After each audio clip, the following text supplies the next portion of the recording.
Ahoy! Adventurers of the unknown.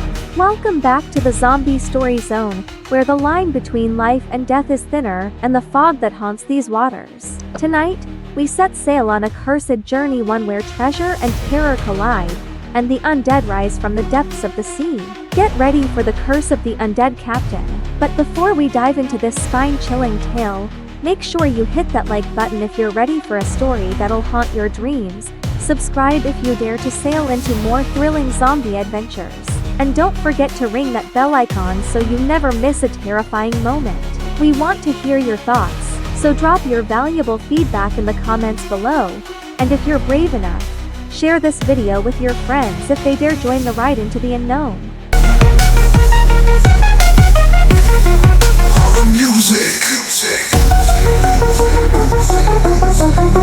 The Zombie Story Zone presents The Curse of the Undead Captain. Sea was a vast and unforgiving stretch of endless blue, a place where the line between myth and reality blurred. Legends of ghost ships, haunted waters, and treasure beyond imagination were told in hushed voices around campfires, but few believed them.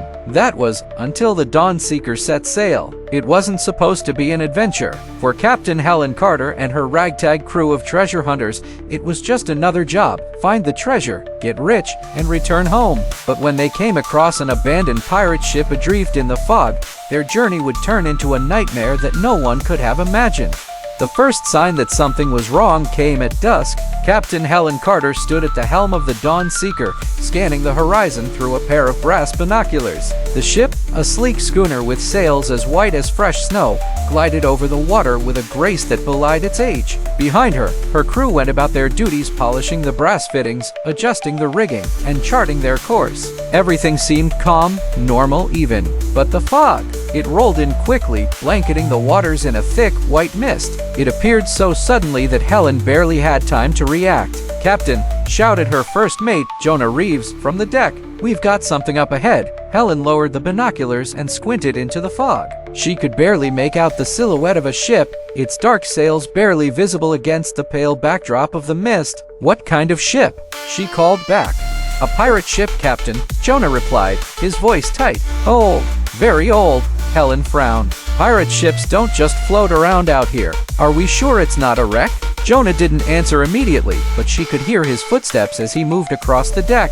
Then came the unmistakable sound of his voice, now even more urgent. "It's moving, Captain. The ship's moving, but there's no crew, no sign of life." A chill ran down Helen's spine. A ship, moving on its own, without a... The crew of the Dawn Seeker approached the ghostly vessel cautiously. As they drew closer, the ship materialized out of the fog, its weathered timbers creaking in the wind. It was a ship unlike any Helen had ever seen. The dark sails were torn, frayed at the edges as though they hadn't been tended to in centuries. The wooden hull was scorched and pitted, as though it had been burned, then left to rot. And yet, it still floated. It moved as though propelled by an unseen force. "It's called the Black Widow," Jonah murmured, his voice barely a whisper. "I've heard the stories. The cursed ship of Captain Kieran Graves. A ship that sails with the dead." Helen frowned, dismissing his words as superstition. "Stories are just that, stories. There's treasure here, and we'll take it." But even she couldn't shake the feeling that something was wrong. As the crew of the Dawn Seeker boarded the derelict pirate ship, the silence was deafening. No sounds of life, no birds, no wind in the sails, not even the usual creaks of an old ship. It was as if the very air around them was frozen in time. "Spread out," Helen ordered, though her voice was tense. "Jonah, stay close. The rest of you, keep your eyes open." The ship's deck was eerily deserted. There were no signs of a struggle, no signs of any recent activity. But there was a peculiar smell in the air, a rotting stench that seemed to cling to the very wood beneath their feet. They moved down into the ship's hold, their footsteps echoing in the cavernous space. It was then that they saw it, an old chest, intricately carved with symbols that none of them recognized. It sat in the center of the room, just waiting to be opened. "Treasure," Jonah said with a grin, stepping forward. But before he could touch the chest, a low groan reverberated through the ship. Helen's eyes darted to the shadows. She wasn't sure where the sound had come from, but it was unmistakable. There was something on the ship with them. "Get back to the ship," she barked, her voice now full of urgency. Now, but it was too late. From the darkness of the hold emerged the crew of the Black Widow, a group of twisted, rotting sailors. Their bodies were covered in tattered clothing, but their faces were the worst part. Sunken eyes, skin stretched tight over skulls, lips pulled back into grotesque smiles. These were not the sailors of a normal crew. They were the undead, cursed to sail forever on the ship they had once called home. Jonah backed away, his face pale with terror. It's true, the curse is real.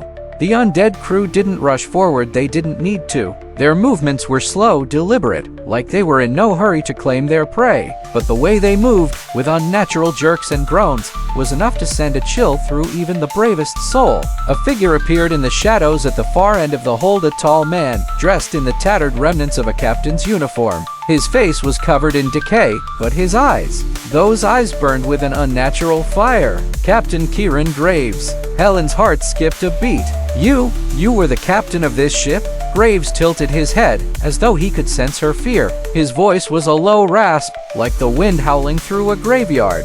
We are the cursed. We sail these seas for eternity, bound by a treasure that should never have been taken. And now, you have come to claim it. Helen stepped back, her hand instinctively going to the pistol at her side. We came for the treasure, not for a fight. The treasure, Graves muttered, as if in a trance. It was never meant to be found, but now you have awakened it, and you will pay the price. With that, the undead crew surged forward. The battle that followed was a blur of chaos. The treasure hunters fought with all they had, but nothing could stop the relentless undead crew. The pirates had no fear, no pain, no mercy. They were mindless, driven only by the curse that bound them to the ship. Jonah and the others fired their pistols, but the bullets passed harmlessly through the rotting flesh of the pirates. Steel blades sliced through bones, only for the undead to regenerate, pulling themselves back together as if they were merely inconvenienced. Back to the ship, Helen shouted, her voice filled with panic. We can't win this fight. But it was too late. Captain Graves was upon them, his bony hand grasping for Helen's throat. She struggled, her heart pounding, but she couldn't break free. I was once a man, Graves rasped, his face inches from hers. But now I am only a shadow, a servant to the treasure. And now, you too, will serve. Suddenly, there was a roar, a crack of thunder so loud it shook the very bones of the ship. And then, a blinding flash of light. When Helen woke, she was back on the Dawn Seeker. The cursed ship was gone, vanished into the fog, as if it had never existed. But there was a strange weight in her chest, a sensation of something foreign, something dark. She glanced down at her hand and saw a glint of gold, a coin, old and tarnished, with the symbol of a ship on one side. The treasure had been found, but it hadn't been claimed. Helen knew that the curse wasn't over. The ship had vanished, but the undead captain and his crew were still out there waiting for the next soul to come along and awaken their curse again. And she would have to live with the knowledge that the treasure was never meant to be taken, that some things were better left undisturbed. End. Thank you for listening to the Zombie Story Zone. Tune in next time for another tale of terror.